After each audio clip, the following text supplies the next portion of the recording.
2026 ആദ്യത്തെ Netflix series റിലീസായിരിക്കുകയാണ് His and hers.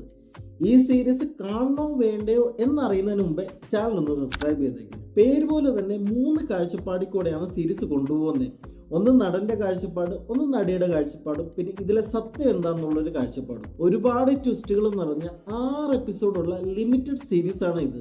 അവസാനം ഇതാണ് കൊലയാളി എന്ന് നമ്മൾ വിചാരിക്കുമ്പോൾ ഒരു ട്വിസ്റ്റ് ഉണ്ടെന്ന് നമ്മൾ വിചാരിച്ചൊക്കെ പെട്ടിയിലാക്കിക്കൊള്ളാൻ ഈ സീരീസ് പറയും. സ്പോയിലർ ഇല്ലാതെ പറയും. ഫോറസ്റ്റിന്റെ ഇടയിൽ ഒരു കാറിന്റെ മുകളിൽ ഒരു ഡെഡ് ബോഡി കിടക്കുന്നു. ഈ കേസ് അന്വേഷിക്കാൻ വരുന്ന ഡിറ്റക്റ്റീവാണ് ഇതിൽ നായകൻ. അതുപോലെ തന്നെ ഈ മർഡറിന്റെ ന്യൂസ് റിപ്പോർട്ട് ചെയ്യാൻ വരുന്ന ഈ ഡിറ്റക്റ്റീവിന്റെ ഭാര്യയാണ്. പ്രശ്നം എന്താണെന്ന് വെച്ച് കഴിഞ്ഞാൽ ഇവർ രണ്ടുപേരും വിചാരിക്കുന്ന ഇവരിൽ ഒരാളാണ് ഈ കൊലപാതകം ചെയ്തെന്നുള്ളത്. കാരണം ഇവർ രണ്ടുപേർക്കും മറച്ചു വെക്കാൻ ഒരുപാട് രഹസ്യങ്ങളുണ്ട്. അങ്ങനെ ഇവരുടെ ക്യാറ്റ് ആൻഡ് മൗസ് കളിയുടെ ഇടയിലൂടെ എങ്ങനെയാണ് ഈ കേസ് സോൾവ് ആവുന്നതാണ് ഈ സീരീസിൽ കാണിക്കുന്നത്. നിങ്ങൾ ഈ സീരീസ് ഡെഫിനറ്റ്ലി ട്രൈ ചെയ്യുക. ഒപ്പം ഒരു ലൈക്കും കൂടി അടിച്ചേക്കും.